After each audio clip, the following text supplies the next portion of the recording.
Muchas gracias por permanecer con nosotros. Continuamos con las informaciones.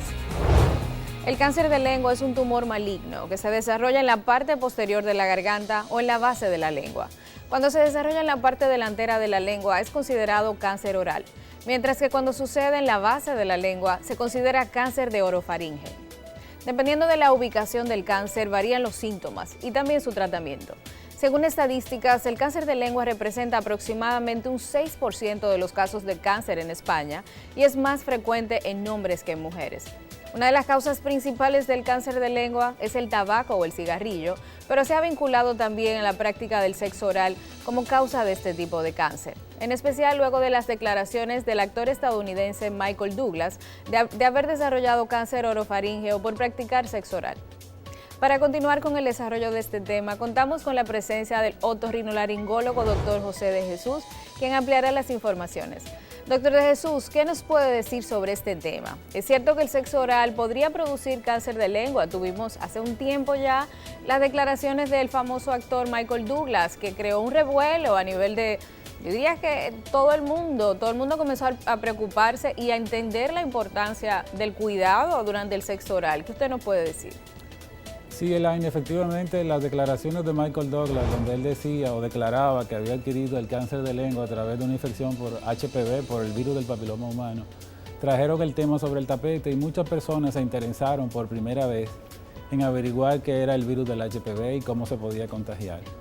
Como dices, la presencia del cáncer de lengua está aumentando en el mundo entero. Es uno de los cánceres más frecuentes de cabeza y cuello y en el pasado solamente se veía en pacientes que eran fumadores, en pacientes que consumían alcohol, pero hoy día estamos teniendo un aumento y está basado básicamente en los pacientes que han tenido lesiones producidas por el virus del papiloma humano. Pero vamos a hablar, doctor de Jesús, del asunto de la transmisión del virus del papiloma humano a través del sexo oral, porque mucha gente que entiende que el sexo oral es inocuo, que no pasa nada, la gente entiende que las infecciones se transmiten mucho más, con más frecuencia durante la penetración. Entonces es importante que usted nos explique cuáles son los riesgos y cómo se transmiten las infecciones con el sexo oral. El virus del papiloma humano obviamente se puede adquirir o transmitir por cualquiera de las dos vías, tanto por el contacto sexual con penetración o con el sexo oral. Es importante lo que comentas porque para muchas personas el sexo oral pues no es sexo, no es peligroso y efectivamente es hoy día una de las causas de transmisión más importantes. Es importante que los pacientes sepan que a través del sexo oral, cuando no se toman las precauciones adecuadas, aumenta el riesgo de adquirirlo. Varias de las cosas más importantes son, y ya son muy conocidas, que es tener una pareja segura, tener una relación monógama. Segundo, conocer el estatus de infección de su pareja, de su esposo, de su esposa, de su novia, conocer su estado de salud y sobre todo tener algunos cuidados. Por ejemplo, cuando un paciente va a tener relaciones sexuales, ya sea que incluyan o no el sexo oral, es importante saber que el estado de la mucosa oral debe estar lo más sano posible. Se recomienda no usar hilo dental, no cepillarse los dientes 2 horas por lo menos antes de tener sexo oral.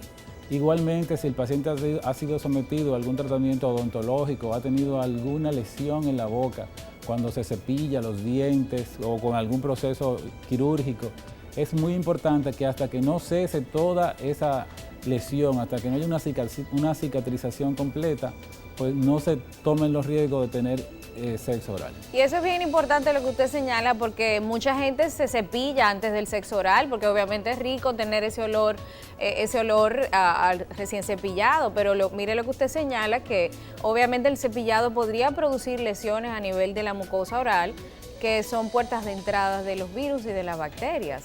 Entonces, ¿qué podemos hacer en el caso, doctor, de tener aftas, de tener lesiones frecuentes? Hay personas que confunden las aftas con el virus del papiloma humano porque no conocen cómo es la lesión.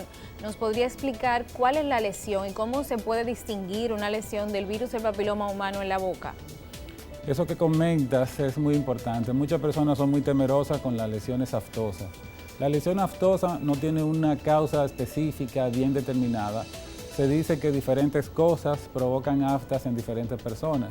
Pero lo más importante es que esta lesión, al violentar, al destruir, al alterar la mucosa de la cavidad oral, la hace inmune o permeable a cualquier bacteria. Lo más importante es saber que la lesión por el HPV es una lesión generalmente localizada en la región posterior de la boca, a nivel del arco palatino o los bordes de la lengua. Es una lesión no dolorosa, que es lo más característico, una lesión en forma de verruga y que tiene el mismo color de la cavidad oral, de la mucosa de la cavidad oral. Por el contrario, la lesión aftosa es muy dolorosa, es una pequeña ulcerita levantada y con un centro generalmente amarillento. Doctor, y tenemos muchos casos, y en el caso de los adolescentes que no han iniciado, vamos a decir, la relación sexual con penetración, que inician con el sexo oral. Y lamentablemente los padres no saben que están practicando, que están teniendo este tipo de prácticas sexuales y no le dan acceso a la información, pero tampoco le dan acceso a un preservativo. ¿Qué usted le puede decir a las familias que nos están viendo para que puedan hablar de estos temas y poder proteger a sus hijos? Porque sabemos que es algo que está sucediendo con mucha frecuencia y nosotros como padres no podemos parar a nuestros hijos de que puedan iniciar una vida sexual. Ellos son los que toman sus decisiones. ¿Qué usted nos dice? Efectivamente, Elaine, este es uno de los grupos más vulnerables para adquirir el virus del HPV o cualquier otra enfermedad de transmisión sexual. Primero, por la inexperiencia que tienen esos jóvenes. Muchas de las relaciones sexuales son furtivas, no se saben que esas las van a tener, no son programadas. Segundo, otra cosa es la inmadurez del sistema inmunológico que tienen estos pacientes. Y en el caso de las relaciones sexuales puramente ya con penetración, a esa edad el cervix está teniendo muchos cambios histológicos que lo hacen más vulnerable. Es importante que los padres hablen con sus hijos y les expliquen que hay que ser responsable con las relaciones sexuales y que hay que mantener una higiene adecuada de la cavidad oral y conocer muy bien a la pareja. Doctor, ¿y es cierto que el enjuague bucal luego del sexo oral podría prevenir algún tipo de infección? Hay muchas personas que luego del sexo hacen una serie de rituales para prevenir el contagio y queremos que usted nos aclare esta parte. Eso es muy importante. Mucha gente se olvida de que lo más importante es antes y no después. Exacto. Si tú tienes alguna lesión en tu cavidad oral, inclusive algo tan sencillo como las encías retraídas, esa gente que se cepilla con tanta fuerza, por ejemplo, algo tan sencillo como eso pudiera permitir la entrada de cualquier virus o bacteria durante el intercambio sexual y ya quedaste infectado. El hecho de que uses un enjuague bucal, que la mayoría de las veces no tienen ni siquiera muchos antisépticos, sino que solamente son cosméticos, que arreglan el olor de la boca, no van a ayudar de manera importante a evitar el contagio. Y ya para irnos, doctor de Jesús, queremos que usted nos aclare cuál sería un síntoma importante de una persona que quizás esté preocupada porque está viendo el programa y no sabe cómo poder identificar el cáncer de lengua. ¿Cuál sería un síntoma que usted podría decirnos rapidito que pueda ser una señal? Uno de los síntomas más importantes son lesiones dolorosas de la cavidad oral que duran más de 2 semanas, que no se mejoran con los tratamientos usuales, con los enjuagues usuales. Yo les recomiendo a cualquier paciente que tenga alguna lesión así de esa duración que exceda 2 semanas, que visite su odontólogo o que visite su otorrinolaringólogo para evaluar esa lesión y tomar las medidas necesarias y determinar si se trata efectivamente o no de una lesión cancerosa de la cavidad oral. Y ya esta parte es importante. ¿Cómo una persona se puede identificar si tiene el virus? Porque acuérdese que no todo el mundo presenta síntomas. ¿Qué usted le recomienda para poder descartarlo? Es algo muy importante lo que me comentas, y yo creo que y ahí la responsabilidad lo tenemos los proveedores de salud.